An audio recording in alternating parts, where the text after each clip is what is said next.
Aujourd'hui, on va à Saint-Saëns-la-Poterie. Et on rencontre Thomas Guillaume.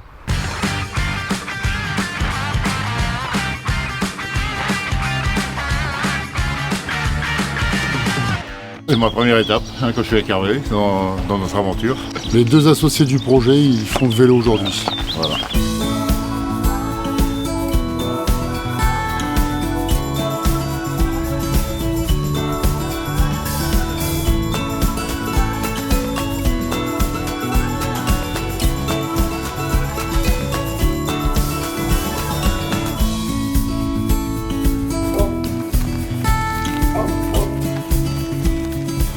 Bonjour, Bonjour, enchanté Hervé. bienvenue au carrelage de Saint-Sanson. Vous allez bien? Vous voulez visiter? Ah bah, avec plaisir, on vous suit. Alors Thomas, on se trouve devant une machine qui a un certain âge, un certain temps. Ouais. Qu'est-ce que c'est que cette machine? C'est un moteur du vent qui était fabriqué à Valenciennes.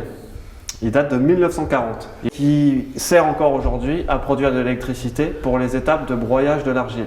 Depuis combien de temps vous faites ça?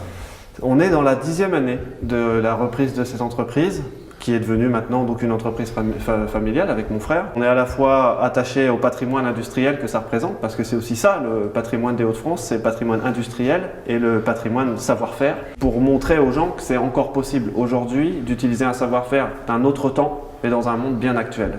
La passion, c'est ça l'essentiel moteur en vérité. Il y a la passion, un peu de courage et un peu d'inconscience. Je voudrais savoir où ça commence. Ça commence ici, enfin ça commence un peu plus loin, ça commence dans les carrières.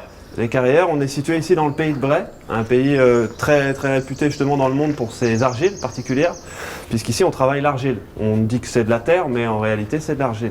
L'argile c'est quoi? C'est tout simplement des blocs. Voilà, il faut imaginer que c'est une roche dans le sous-sol, une sédimentation. Et on l'appelle panaché parce que là, quand on regarde le bloc, on ne voit pas grand-chose. Mais quand on s'intéresse à l'intérieur, voilà. Là, on comprend pourquoi ça s'appelle argile panachée. Il y a ces argiles-là uniquement ici. Aujourd'hui, alors, c'est un produit comme naturel. C'est un produit 100% naturel. C'est uniquement de la roche, tout simplement, qu'on va transformer d'abord sous forme de pâte et ensuite qu'on va pouvoir figer éternellement par la cuisson. Vous pouvez nous expliquer qu'est-ce que c'est que cette machine? Alors oui, on arrive dans une vraiment des premières étapes où on va broyer l'argile justement. À l'intérieur de ce bac, il y a des grilles qui vont définir la granulométrie de travail. Dès que la granulométrie est atteinte, ça tombe en bas et c'est remonté là-haut dans des trémies de stockage. Alors encore une fois, ce sont des machines qui sont hors du temps. Ici, quasiment toutes les machines sont de 1836, donc c'est vraiment notre particularité, c'est que là où beaucoup d'industriels ou d'artisans ont évolué à un moment donné techniquement, parce qu'il fallait s'adapter, etc., ici ça n'a pas été le cas. Ça, c'est la deuxième étape. Ouais. Quelle est la troisième étape? Ça va être le filage, c'est-à-dire qu'on va malaxer l'argile pour la première fois avec de l'eau.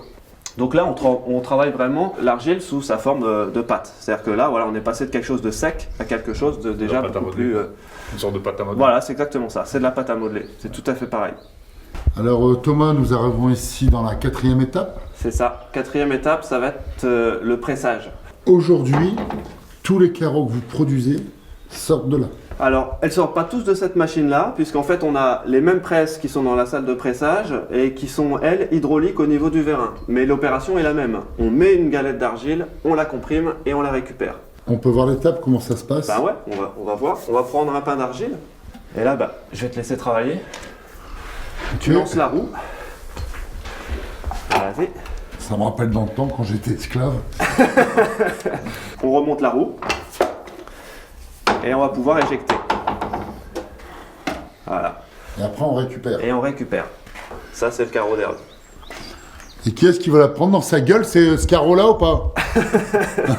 Là, on va laisser la plaque et on va le laisser sécher gentiment dans les séchoirs. On est ici, en fait, au-dessus des fours.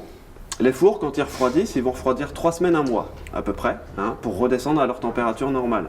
Et bien, cette chaleur, elle va monter spontanément, et nous, on ne la laisse pas partir, on va la réutiliser pour sécher tous les produits en cours. Thomas, on se situe où ici?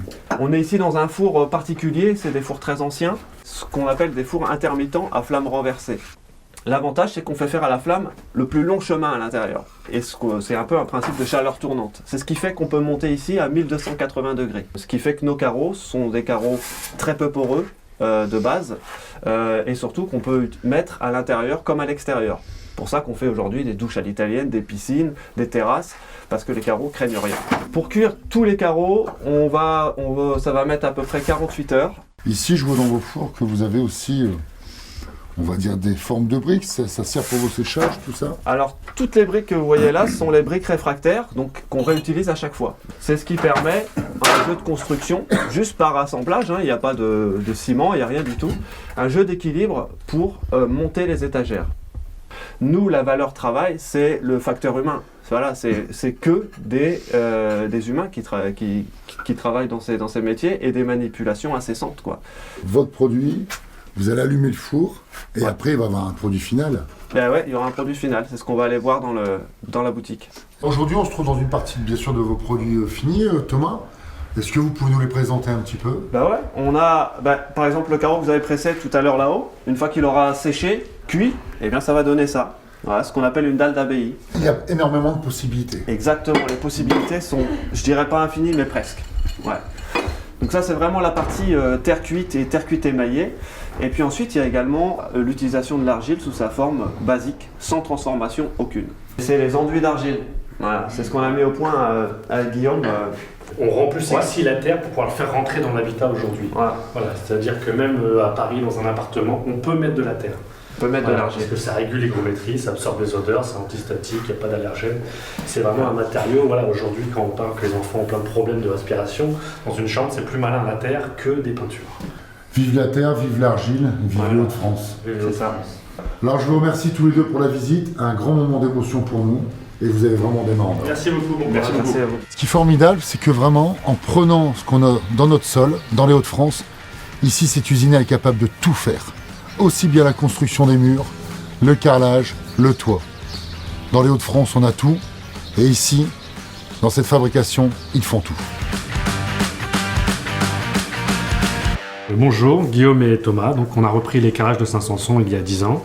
On est tombé un peu amoureux, même beaucoup amoureux, du lieu, de l'usine, de la manufacture et également du savoir-faire. On a voulu donner un sens à notre vie en utilisant l'intelligence de la main.